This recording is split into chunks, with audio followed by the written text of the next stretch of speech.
apa kabarnya hari ini? Semoga baik-baik saja ya. Sekarang kita akan melaksanakan renungan. Sebelumnya kita akan berdoa.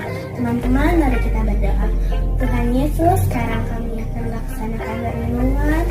Tuhan berkati Mem dan Sir yang akan bercerita. Tuhan, terima kasih atas berkat-Mu. Sekarang kami akan melaksanakan renungan. Inilah doa kami. Haleluya. Amin. Baiklah adik-adik, mari kita membuka Alkitab kita. Kita akan membaca firman Tuhan yang tertulis di dalam Yohanes 20 ayatnya yang ke-24 sampai 29. Mari kita baca bersama-sama di bawah perikop Yesus menampakkan diri kepada Thomas. Tetapi Thomas, seorang dari ke-12 murid itu yang disebut Didimus, tidak ada bersama-sama mereka. Ketika Yesus datang ke situ, maka kata murid-murid yang lain kepadanya, "Kami telah melihat Tuhan." Tetapi Thomas berkata kepada mereka, "Sebelum aku melihat bekas paku pada tangannya, dan sebelum aku mencucukkan jariku ke dalam bekas paku itu, dan mencucukkan tanganku ke dalam lambungnya, sekali-kali aku tidak akan percaya." 8 hari kemudian, murid-murid Yesus berada kembali dalam rumah itu, dan Thomas bersama-sama dengan mereka. Sementara pintu-pintu terkunci, Yesus datang dan ia berdiri di tengah-tengah mereka dan berkata, "Damai sejahtera bagi kamu." Kemudian ia berkata kepada Thomas, "Taruhlah jarimu di sini dan lihatlah tanganku. Ulurkanlah tanganmu dan cucukkan ke dalam lambungku, dan jangan engkau tidak percaya lagi, melainkan percayalah." Thomas menjawab dia, "Ya Tuhanku dan Allahku." Kata Yesus kepadanya, "Karena engkau telah melihat aku, maka engkau percaya. Berbahagialah mereka yang tidak melihat, namun percaya." Amin. Nah, adik-adik, tema kita pada hari ini adalah percaya walau tidak melihat. Nah, kakak mau kita membacanya sama-sama. 1, 2, 3. Percaya walau tidak melihat. Baiklah adik-adik, sekarang kakak mau tanya dulu nih. Siapa yang tahu jumlah murid Yesus ada berapa? Ya, betul, ada 12. Nah, kali ini Nats firman Tuhan menceritakan tentang salah seorang murid Yesus yang bernama Thomas.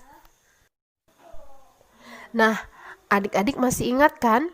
Ketika pagi-pagi sekali Maria dan perempuan yang lainnya datang ke kubur Yesus, dan mereka melihat kubur Yesus sudah kosong dan mayat Tuhan Yesus sudah tidak ada lagi di dalamnya.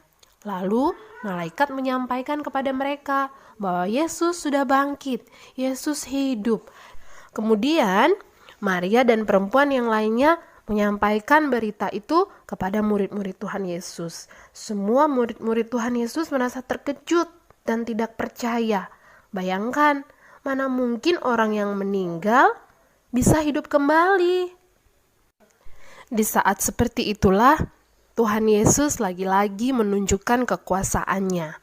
Ketika murid-murid Tuhan Yesus sedang berkumpul dalam suatu ruangan yang tertutup dan terkunci, tiba-tiba Tuhan Yesus datang dan menampakkan diri kepada murid-muridnya. Adik-adik bisa lihat kan betapa terkejutnya murid-murid Tuhan Yesus melihat ternyata Tuhan Yesus hidup lagi. Tapi adik-adik, pada waktu itu ada salah satu murid Yesus yang tidak ada ketika Yesus menampakkan dirinya. Kalian pasti sudah tahu kan dia siapa? Ya, Thomas. Pada waktu itu Thomas sedang tidak ada berkumpul bersama dengan murid-murid yang lain. Ketika Thomas datang, murid-murid yang lain menyampaikan kepada Thomas dan mengatakan, "Thomas, kami telah melihat Yesus." Lalu Thomas pun menjawab, Sebelum aku melihat bekas paku pada tangannya, dan sebelum aku mencucukkan jariku ke dalam bekas paku itu, dan mencucukkan tanganku ke dalam lambungnya, sekali-kali aku tidak akan percaya." Wah, sayang sekali ya adik-adik. Thomas tidak percaya apa yang dikatakan murid-murid yang lainnya, bahwa ternyata Tuhan Yesus itu hidup. 8 hari kemudian, di tempat yang sama, kembali Tuhan Yesus menyatakan kekuasaannya. Sewaktu pintu masih terkunci dan tertutup, tiba-tiba Tuhan Yesus datang dan berdiri di tengah-tengah ruangan itu. Kalian bisa bayangkan kan adik-adik, semua murid-murid terkejut, termasuk Thomas. Kemudian Yesus berkata kepada Thomas, "Taruhlah jarimu di sini dan lihatlah tanganku. Ulurkanlah tanganmu dan cucukkanlah ke dalam lambungku. Dan jangan engkau tidak percaya lagi, melainkan percayalah." Nah adik-adik, akhirnya Thomas pun percaya bahwa itu benar-benar Tuhan Yesus, meskipun dia harus terlebih dahulu memegang tangan Yesus, menyentuh bekas luka yang ada di tubuh Yesus. Adik-adik sekolah minggu, pada ayat yang ke-29, Tuhan Yesus berkata, "Karena engkau telah melihat aku, maka engkau percaya.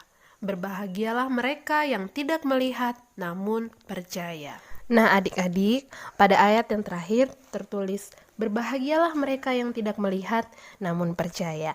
Nah adik-adik nih, kakak mau tanya, siapa yang mau bertemu dengan Tuhan Yesus? Siapa yang mau melihat Tuhan Yesus secara langsung? Siapa yang mau mendengarkan dan bercerita dengan Tuhan Yesus langsung hadap-hadapan? Nah, pasti semuanya inginkan bertemu dengan Tuhan Yesus, tapi di sini Tuhan Yesus berkata, "Berbahagialah orang yang tidak melihat namun percaya." Kak, bagaimana kita mau percaya kalau kita tidak bertemu dengan Tuhan Yesus? Nah, adik-adik bisa merasakan kasih Tuhan walaupun tidak melihat Tuhan Yesus. Mungkin adik-adik tidak melihat Tuhan Yesus dengan mata kita yang ada kita miliki, 2 mata kita. Tapi kita bisa melihat Tuhan Yesus dengan mata batin kita, dengan hati kita. Kita bisa merasakan kasih Tuhan. Bagaimana Kak? Mana kasih Tuhan yang kita rasakan? Nah adik-adik, kita bisa merasakan kasih Tuhan melalui ciptaannya. Melalui ciptaan Tuhan yang sangat indah. Pagi hari matahari bersinar menyinari bumi, dan pada malam hari bintang-bintang, bulan juga menerangi kita.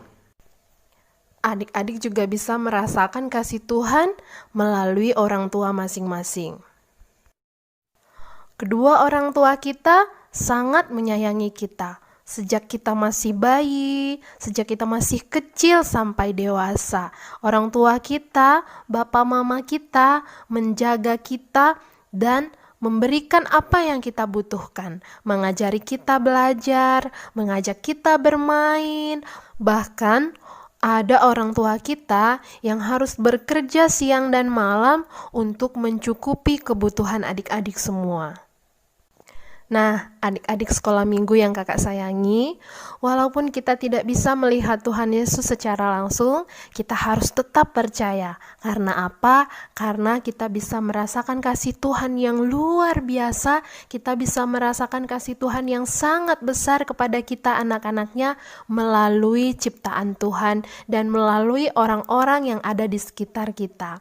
Nah, adik-adik, mulai saat ini berbahagialah. Walaupun kita tidak melihat, tapi kita percaya. Karena Tuhan menginginkan kita untuk menjadi anak-anak yang bahagia, anak-anak yang percaya, anak-anak Tuhan yang menjadi terang bagi orang-orang di sekitarnya.